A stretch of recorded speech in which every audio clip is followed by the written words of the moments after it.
What's up, YouTube? This is Addicted to Guitar, and it's time for guitar repair.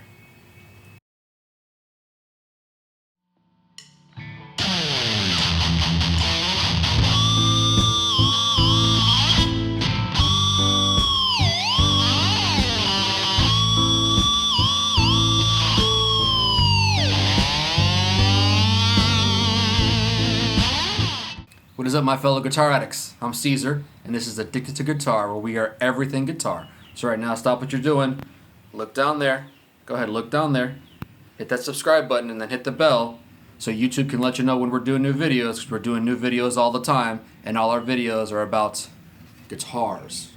Now this one is going to be a great video about guitar repair. This is a killer Ibanez S, I believe it's a 421. And I got this guy used, and I'm really into this one. I have a love-hate relationship with Ibanez guitars, and I'll probably do a whole video on that because Ibanez has been around for a long time, and I've got quite a history with them, and I've got my opinions on them. But this guitar, somebody went to great lengths to upgrade it. They put in these killer Dimarzios pickups. They put in this awesome coil tap switch. You can see it there. They did all the hardware on the back. They did all the wiring in the back too. And they put on these great Gotohs tuners. Now I want to say they tried to make this seem like the Joe Satriani Model S, which is a killer guitar, but if you're anybody out there, it's probably a little out of your price range. So I'm really enjoying this guitar. For what I paid for it, I got a great deal. I mean, just the upgrades alone are probably $200 to $300. So there is one thing about this guitar that I don't dig. Whoever had it, and probably the person who upgraded it, put a shim. I'm going to try to see if I can show it to you. Put a shim in here to raise the Floyd Rose nut here. And it's a proper shim. It's angled and it works great.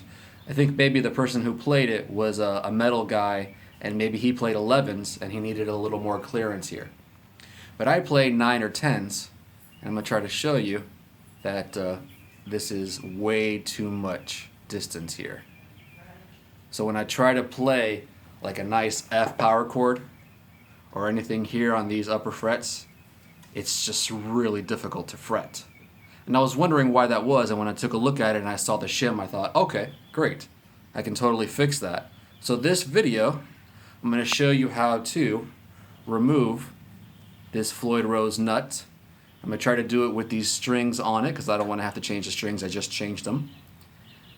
And hopefully we can put it right back, and then this guy will kick major ass. Because they do. Ibanez guitars, they seem to kick ass. They're just expensive. The ones on the lower end are not the greatest quality, and the ones on the upper end are just way out of anybody's price range. So we're going to take this guitar that somebody did a great job of upgrading, and we're just going to tweak it and make it kick ass. Alright, let's get to the workbench.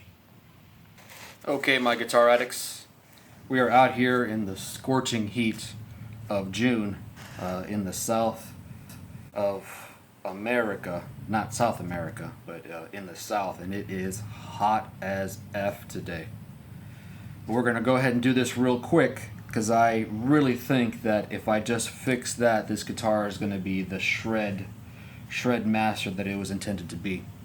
So right away, I already got the correct Allen wrench, and I loosened these guys. And we're going to take a rag, since we're not going to take the strings off. I'm going to fix the angle here, and we're just going to tuck this in behind the tremolo here, because when we release the tension on all the strings, the tremolo is going to want to fly back, and it's going to want to hit up against the body, and we won't be able to access it. So that's our little stop right there. Not only does it protect the body, but it protects the tremolo, and it'll make it a lot easier for us to do this. Alright, so I'm going to put the camera back this way. Okay. So, we'll take these guys off.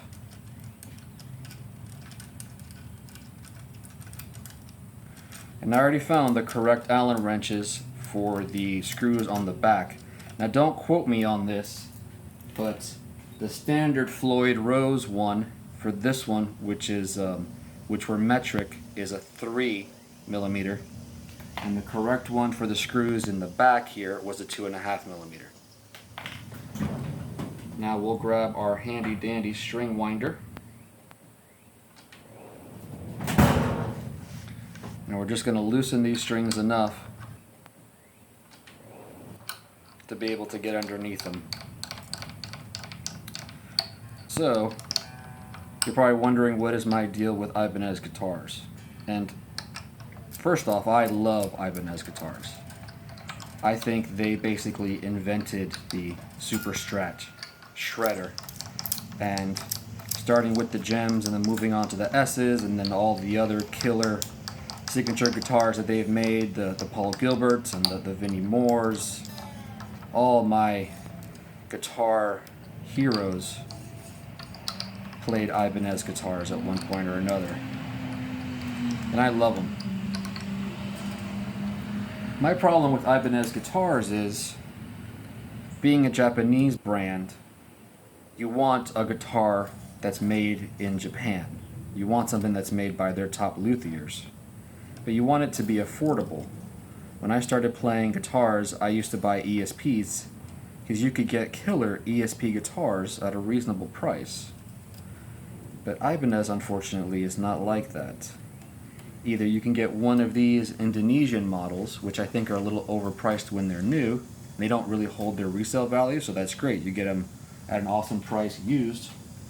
Or you have to shell out over $1,000 for something that they say is their premium model, but it's still made in Indonesia. And if you want something that's like a prestige that's made in Japan, you gotta shell out $3,000. Now, I know these days paying $3,000 for a guitar is pretty regular, but you know, for the average person who just wants something nice, that's way out of their price range. So that's my deal with Ibanez. I love Ibanez, but I think they spent so much on getting their name out there that now you pay a lot for an Ibanez guitar, where it's probably the same quality as a $1,500 guitar made by ESP, but you know, who am I? Okay, so this is a neck through one where the screws connect to the Floyd through these two holes in the back. There are some guitars that don't have the holes in the back and they just screw in with wood screws. This one is an older style and it's going to be fairly easy. There are some people who say that this weakens this neck right here and it causes the headstock to break off easy. I've never seen that, but people who say that have moved to not putting the holes in there, and I can understand that because this, when I take it out, you're going to see there's quite a bit of setting in for these guys to fit in there. So it could weaken it. This in particular is a really nice neck in that it's a 4-piece, and more wood with different grains tends to make necks stronger. So this is a pretty strong neck to begin with. Alright, so these guys are nice and loose. Let's see if we can get those screws out of there. Alright, they fell right out. As you can see, they're not sharp on the front. They're flat on the front because you want them to go through, but then on this side, you don't want them to poke through so much that they affect the ability of the Floyd Rose lock to hold down the strings. Okay, let's see if I can get this off. I think I can. Okay. I'll probably loosen more. Let's adjust the camera a little bit, give you a better angle there. Alright, so we'll loosen more.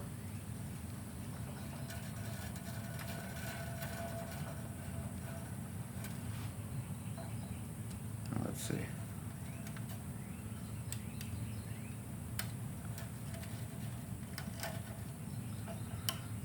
Now we got to make sure we put this guy on correctly, so we're going to make a note.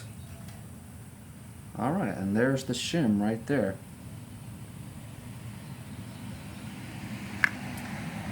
Just to be sure, I'm going to pull it all out completely. Alright, so that was all that was there, was this little shim. Give you a quick little look there. So this was the shim. And you'd be surprised, that small amount of metal there made a huge difference in how this guitar played. So now I'm going to put it back to the way it was.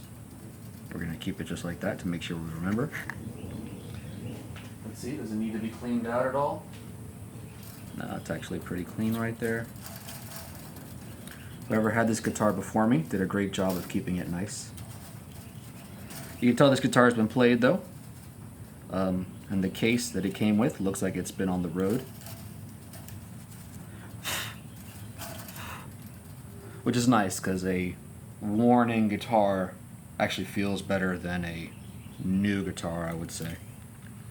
And it wasn't too much fret wear on these frets, and these are the huge Ibanez jumbo frets, so if I have to do a refret, that's not going to be too bad. I can do it myself, and I've got a lot of fret there to work with. Okay, so let's slide this guy back in. We'll go back this way.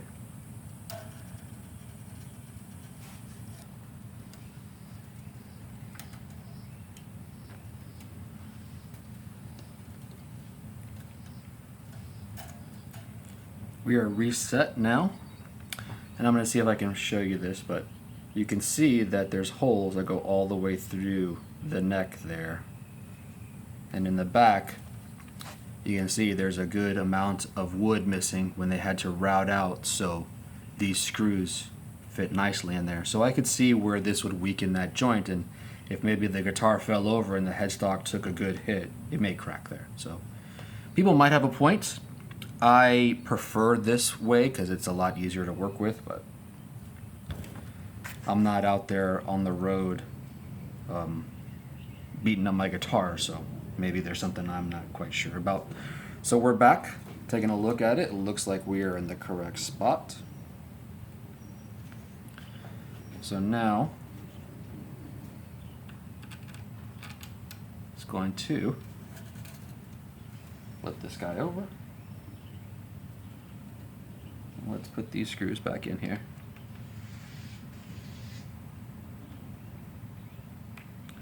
When you're putting in a threaded screw, you want to make sure that you don't put it in the wrong way and strip it. So what I do is I put the screw in and I actually roll it backwards, and you can actually feel when it falls right into the correct part of the thread, and then it screws on pretty easy. And that way you're not messing with the threads. So the last thing you want to do is strip this guy, because then both pieces are bad, the screw and the lock nut here. Looks like I got a bird here visiting me.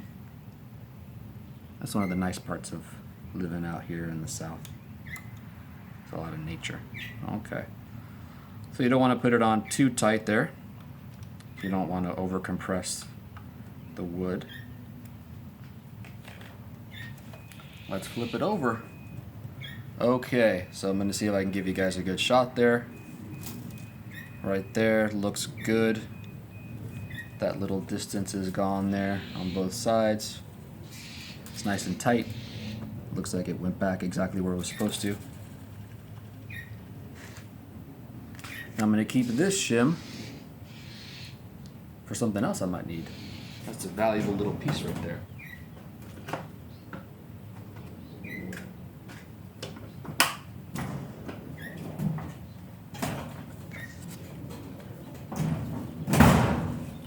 Okay.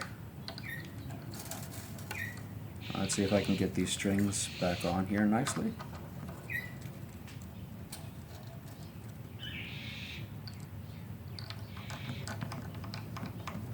I have to say I am pretty cheap when it comes to strings. I try to get the most out of them. Try not to change them unless they're necessary.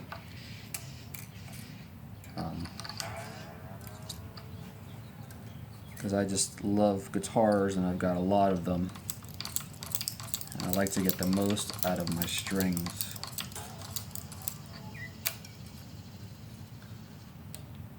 Because like the name implies, everybody here at Addicted to Guitar are guitar addicts. And when you're an addict, you tend to have a lot of stuff. Okay.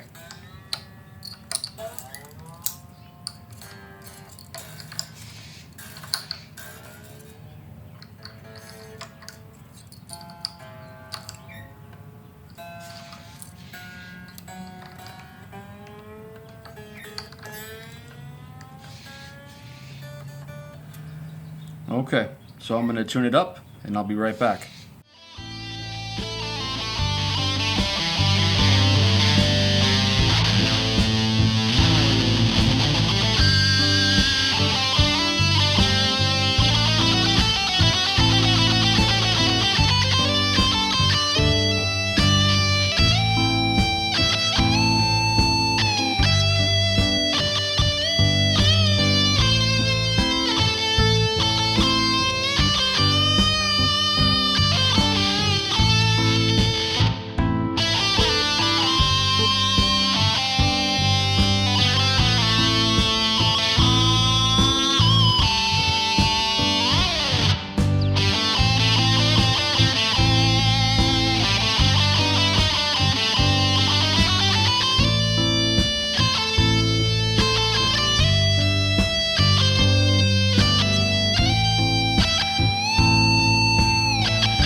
Alright, ladies and gentlemen, who would have thought that little piece of metal would make such a big difference?